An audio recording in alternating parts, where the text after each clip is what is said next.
ನನ್ನೆಲ್ಲ ಯೂಟ್ಯೂಬ್ ವೀಕ್ಷಕ ಸ್ನೇಹಿತರಿಗೆ ನಿಮ್ಮ ಸುಪ್ರಿಯಾ ಶಿವಮೂರ್ತಿ ಗೌಡ ಮಾಡುವ ನಮಸ್ಕಾರಗಳು. ಎಲ್ಲರೂ ಹೇಗಿದ್ದೀರಿ? ಚೆನ್ನಾಗಿದ್ದೀರಾ ಅಂತ ಭಾವಿಸ್ತಾ ರಾಮಾಯಣದ 116ನೇ ಭಾಗವನ್ನು ಪ್ರಾರಂಭಿಸೋಣ. ಈಗಾಗಲೇ ಯುದ್ಧ ಪ್ರಾರಂಭವಾಗಿದ್ದು ಲಕ್ಷ್ಮಣನ್ ಮತ್ತು ರಾವಣನ ನಡುವೆ ಮಹಾ ಭಯಂಕರ ಯುದ್ಧವು ಪ್ರಾರಂಭವಾಗಿದೆ. ಹಾಗೆ ಆ ಒಂದು ಮುಂದುವರೆದ ಭಾಗವೇ 116ನೇ ಭಾಗ. ತನ್ನ ಪ್ರಜ್ಞೆಯನ್ನು ಮರಳಿ ಪಡೆದ ರಾವಣನು ತನ್ನ ಬಿಲ್ಲನ್ನು ಮತ್ತೆ ತೆಗೆದುಕೊಂಡನು. ಆಗ ಲಕ್ಷ್ಮಣನ ಗಾಯಗಳೆಲ್ಲವೂ ಭಗವಾನ್ ವಿಷ್ಣುವಿನ ಅಚಿಂತ್ಯ ಶಕ್ತಿಯಿಂದಾಗಿ ವಾಸಿಯಾಗಿದ್ದು ಅವನೂ ಕೂಡ ಎದ್ದು ನಿಂತನು. ರಾವಣನು ಅನೇಕ ವಾನರರನ್ನು ಹೊಡೆದು ಉರುಳಿಸಿದಾಗ ತಾನು ಸ್ವತಃ ಯುದ್ಧ ಮಾಡುವ ಸಮಯ ಬಂದಿದೆ ಎಂದು ರಾಮನು ನಿರ್ಧರಿಸಿದನು. ಹನುಮಂತನ ಕೋರಿಕೆಯಂತೆ ಅವನ ಭುಜಗಳನ್ನೇರಿದ ರಾಮನು ರಾಕ್ಷಸ ರಾಜನನ್ನು ಯುದ್ಧಕ್ಕೆ ಆಹ್ವಾನಿಸಿದನು. ರಾಮನ ಬಗ್ಗೆ ತೀವ್ರವಾದ ವೈರ ಭಾವನೆಯನ್ನು ಹೊಂದಿದ್ದಂತಹ ರಾವಣನು ರಾಮನನ್ನು ಹೊತ್ತಿದ್ದ ಹನುಮಂತನ ಮೇಲೆ ಬಾಣಗಳ ಸುರಿಮಳೆಗೈದನು. ಆದರೆ ಹನುಮಂತನ ಮೇಲೆ ಅವು ಯಾವುದೇ ಪ್ರಭಾವ ಬೀರಲಿಲ್ಲವಾದಾಗ ರಾಮನಿಗೆ ರಾವಣನ ರಥದ ಹತ್ತಿರಕ್ಕೆ ಹೋಗಿ ಅದನ್ನು ಜಜ್ಜಿ ಚೂರು ಚೂರು ಮಾಡಲು ಸಾಧ್ಯವಾಯಿತು. ನಂತರ ಹೊಳೆಯುತ್ತಿರುವ ಬಾಣವೊಂದನ್ನು ತೆಗೆದುಕೊಂಡ ರಾಮನು ರಾವಣನ ಎದೆಯನ್ನು ಸೀಳಿದಾಗ ರಾವಣನ ತಲೆ ತಿರುಗಿತು ಮತ್ತು ಅವನ ಬಿಲ್ಲು ಕೈಯಿಂದ ಜಾರಿತು. ಕಡೆಗೆ ರಾವಣನ ಧ್ವಜವನ್ನು ಕತ್ತರಿಸಿದ ರಾಮನು, ಅಗಣಿತ ವಾನರರನ್ನು ಯುದ್ಧ ಭೂಮಿಯಲ್ಲಿ ಕೊಂದಿರುವ ನೀನು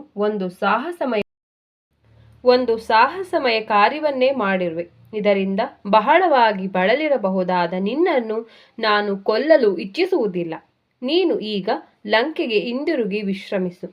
ನೀನು ಚೇತರಿಸಿಕೊಂಡು ಹಿಂದಿರುಗಿದಾಗ ನಾನು ನಿನ್ನೊಡನೆ ಪುನಃ ಯುದ್ಧ ಮಾಡುವೆನು ಎಂಬುದಾಗಿ ಘೋಷಿಸಿದರು. ಅವಮಾನಿತನಾಗಿ ಮುಜುಗರಗೊಂಡ ರಾವಣನು ನತಮಸ್ತಕನಾಗಿ ಲಂಕೆಗೆ ಹಿಂದಿರುಗಿದನು. ಆಗ ರಾಮ ಲಕ್ಷ್ಮಣರು ವಾನರರ ದೇಹಗಳಿಂದ ಬಾಣಗಳನ್ನು ಹೊರತೆಗೆಯಲಾರಂಭಿಸಿದರು. ರಾವಣನ ಅವಮಾನವನ್ನು ವೀಕ್ಷಿಸಿದ ದೇವತೆಗಳು ಮತ್ತು ಋಷಿಗಳು ಆನಂದಿತರಾದರು ಮತ್ತು ತಮ್ಮ ಕಾರ್ಯವು ಶೀಘ್ರದಲ್ಲೇ ಕೈಗೊಳ್ಳುವುದೆಂಬ ವಿಶ್ವಾಸವನ್ನು ವ್ಯಕ್ತಪಡಿಸಿದರು. ಹತಾಶನಾಗಿ ತನ್ನ ಸಿಂಹಾಸನದ ಮೇಲೆ ಕುಳಿತುಕೊಂಡ ರಾವಣನು ತನ್ನ ಮಂತ್ರಿಗಳಿಗೆ ಬಹಳ ಹಿಂದೆ ಬ್ರಹ್ಮದೇವನಿಂದ ನಾನು ವರವನ್ನು ಪಡೆದಾಗ ಮಾನವರಿಂದ ಜಾಗೃತನಾಗಿರುವಂತೆ ಅವನು ನನ್ನನ್ನು ಎಚ್ಚರಿಸಿದನು. ಅದಾದ ನಂತರವೂ ಇಕ್ಷ್ವಾಕು ವಂಶದ ರಾಜನಾಗಿದ್ದ ಅನರಣ್ಯನು ಮುಂದೆ ನನ್ನ ವಂಶದಲ್ಲಿ ಜನಿಸುವವನು ನಿನ್ನನ್ನು ಮತ್ತು ನಿನ್ನ ಎಲ್ಲ ಸಂಬಂಧಿಕರನ್ನು ಕೊಲ್ಲುವನು ಎಂಬುದಾಗಿ ಶಪಿಸಿದ್ದನು. ನಂತರ ನಾನು ವೇದಾವತಿಯನ್ನು ಛೇಡಿಸಿದಾಗ ಅವಳಿಂದ ಪುನಃ ಶಪಿಸಲ್ಪಟ್ಟೆನು. ಖಂಡಿತವಾಗಿ ನನ್ನ ಮರಣಕ್ಕಾಗಿಯೇ ಅವಳು ಜನಕರಾಯನ ಪುತ್ರಿಯಾಗಿ ಜನಿಸಿರಬೇಕೆಂದು ನನಗನಿಸುತ್ತಿದೆ ಎಂದನು. ಅಲ್ಲದೆ ಇಂದೊಮ್ಮೆ ನಾನು ಕೈಲಾಸ ಪರ್ವತವನ್ನು ಎತ್ತಿದ್ದಾಗ ಭೀತಿಗೊಂಡ ಉಮೆಯು, ಓಹೋ ದುರ್ಮತಿಯಾದಂತಹ ರಾಕ್ಷಸನೇ, ಒಂದು ದಿನ ಒಬ್ಬ ಸ್ತ್ರೀ ನಿನ್ನ ಮರಣಕ್ಕೆ ಕಾರಣಲಾಗುವಳು ಎಂಬುದಾಗಿ ಶಪಿಸಿದ್ದಳು. ಹೀಗೆ ಒಮ್ಮೆ ನಂದೀಶ್ವರನ ಕೋತಿ ತರಹವಿದ್ದ ಮುಖವನ್ನು ನೋಡಿದ ನಾನು ಅವನನ್ನು ಅಪಹಾಸ್ಯ ಮಾಡಿದ್ದೆ. ಆಗ ಅವನು ನಿನ್ನ ಇಡೀ ವಂಶವು ವಾನರ ಸೈನ್ಯದಿಂದ ನಾಶವಾಗಲಿ ಎಂಬುದಾಗಿ ಕೋಪದಿಂದ ಶಪಿಸಿದ್ದನು. ಇದರ ಜೊತೆಗೆ ಮುಗ್ಧ ಸ್ತ್ರೀಯರನ್ನು ಬಲಾತ್ಕರಿಸಿದ ನನಗೆ ರಂಬೆ, ಬ್ರಹ್ಮದೇವ, ಪುಂಜಿಕಸ್ಥಲಿ ಮತ್ತು ನಲಕುವರರೂ ಶಾಪವಿತ್ತಿದ್ದರು. ಈಗ ನಾನು ನನ್ನ ಇಂದಿನ ಎಲ್ಲ ಪಾಪಕರ್ಮಗಳ ಪ್ರತಿಫಲವನ್ನು ಅನುಭವಿಸುವ ಸಮಯ ಬಂದಿದೆ ಎಂದೆನಿಸುತ್ತಿದೆ. ಎಲೈ ರಾಕ್ಷಸರೇ, ಕೂಡಲೇ ಹೋಗಿ ಕುಂಭಕರ್ಣನನ್ನು ಎಚ್ಚರಗೊಳಿಸಿ.